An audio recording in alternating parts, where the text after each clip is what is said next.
सौतेली माँ की कहानी। एक दिन एक ब्राह्मण ने अपनी पत्नी को अपने बिना खाना खाने से मना किया ताकि कहीं ऐसा ना हो कि वह बकरी बन जाए। इसके जवाब में उसकी पत्नी ने भी उससे यही कहा कि वह भी उसके बिना खाना नहीं खाएगा ताकि वह कहीं चिता न बन जाए। दोनों राजी हो गए।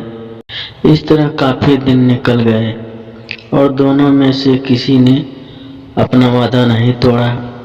दोनों एक दूसरे के साथ ही खाना खाते थे, पर एक दिन उस ब्राह्मण की पत्नी ने अपने बच्चों को खाना देते समय उस खाने में से चखने के लिए एक और खुद खाकर देख लिया। उस समय क्योंकि उसका पति वहां था नहीं, सो उसकी पत्नी तुरंत एक बकरी बन गई। जब वह ब्राह्मण घर आया तो उसने देखा कि एक बकरी उसके घर के चारों तरफ घूम रही है। यह देखकर वह बहुत दुखी हुआ, क्योंकि वह तुरंत ही जान गया कि वह बकरी और कोई नहीं बल्कि उसकी अपनी प्यारी पत्नी थी। उसने उसको अपने घर के आंगन में बांध दिया और उसकी बड़ी सावधानी से सेवा करने लगा।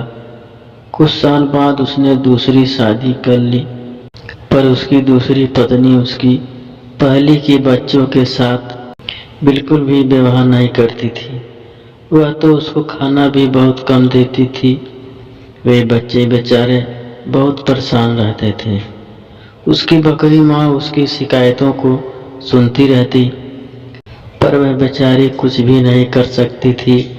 उन बच्चों की माँ ने यह भी देखा कि उसके बच्चे दुबले होते जा रहे हैं। इसीलिए एक दिन उसने अपने बच्चों में से एक बच्चे को अपने पास बुलाया और उससे दूसरों को भी यह बात चुपचाप बताने के लिए कहा कि जब भी उसको भूख लगे तो वे एक डंडी से उसके सींगों पर मारे। ऐसा करने से उसके सींगों में से कुछ खाना निकल जाएगा जिसे वे खा सकते थे। बच्चों ने ऐसा ही किया। अब जब भी उसको भूख लगती तो वे अपनी बकरी माँ के सींगों में डंडा मारते। इससे उसमें से कुछ खाना निकल जाता और वे उसको खाकर अपना पेट भर लेते। इससे धीरे धीरे उसकी तंदुरुस्ती अच्छी होने लगी। पर यह तो सौतेली माँ की उम्मीदों के खिलाफ हो रहा था। उसके सौतेले बच्चे तो बजाय दुबले होने के और ज्यादा तंदुरुस्त होते जा रहे थे, जबकि वह खुद उसको बहुत कम खाना देती थी।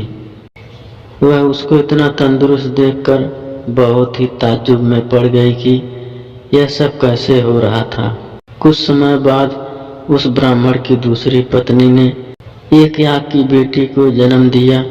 वह अपनी उस कानी बेटी को बहुत प्यार करती थी और उसकी किसी भी जरूरतमंद को तुरंत ही पूरा करने को तैयार रहती थी, जिसको वह समझती थी कि वह उसको चाहिए। कुछ दिनों बाद जब वह लड़की काफी बड़ी हो गई, चलने फिरने लगी, बोलने लगी, अच्छी तरह से बात करने लगी, तो उसकी माँ उसको दूसरे बच्चों के साथ बाहर खेलने के लिए भेजने लगी। उसने उसको यह भी कहा कि वह अपने बड़े भाइयों पर निगाह रखें कि वे कब और कैसे खाते पीते हैं। लड़की ने कहा ठीक है। वह लड़की उसके साथ सारे दिन रही और उसने वह सब कुछ देखा जो उसके साथ हुआ।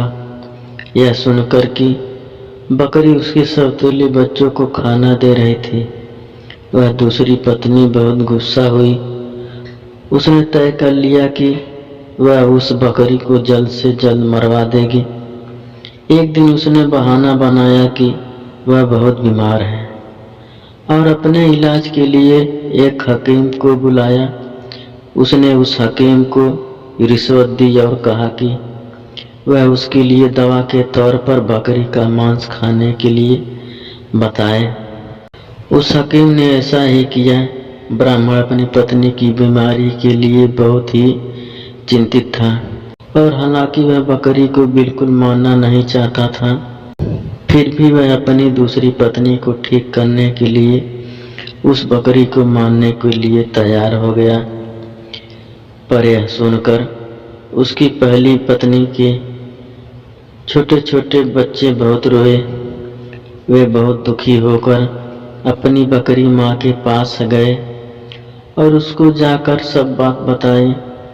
उसकी माँ ने कहा, मेरे प्यारे बच्चों, रो नहीं। जो जिंदगी मैं जी रही हूँ, ऐसी जिंदगी से मर जाना अच्छा है। रो नहीं, मुझे तुम्हारे खाने को लेकर कोई दुख नहीं है, क्योंकि अगर तुम मेरा कहा करोगे तो खाना तुमको उसके बाद भी मिलता रहेगा। मेरे मरने के बाद तुम लोग मेरी हड्डियां इकट्ठी कर लेना और उसको किसी ऐसी जगह दबा देना जहां उनको कोई ढूंढ न सके। फिर जब भी तुमको भूख लगे तो तुम वहां आ जाना, तुमको वहां खाना मिल जाएगा। उसको यह सलाह बड़े समय दे दी थी, क्योंकि जैसे ही उसने अपनी बात खत्म की और उसके बच्चे वहां से गए कि तभी एक कसाई अपना बड़ा सा चाकू लेकर वहां आ पहुंचा और उसने उस बकरी को मार दिया। उस बकरी के शरीर को टुकड़ों में काटकर पका दिया गया। ब्राह्मण की पत्नी ने उस बकरी का मांस को खाया, पर बच्चों को केवल हड्डियां ही मिली। बच्चों ने उन हड्डियों का वही किया जो उनकी बकरी माँ ने उनसे करने के लिए कहा था। उन्होंने उसकी हड्डियां एक ऐसी जगह दबा दी जहां उन्हें कोई ढूंढ नहीं सकता था।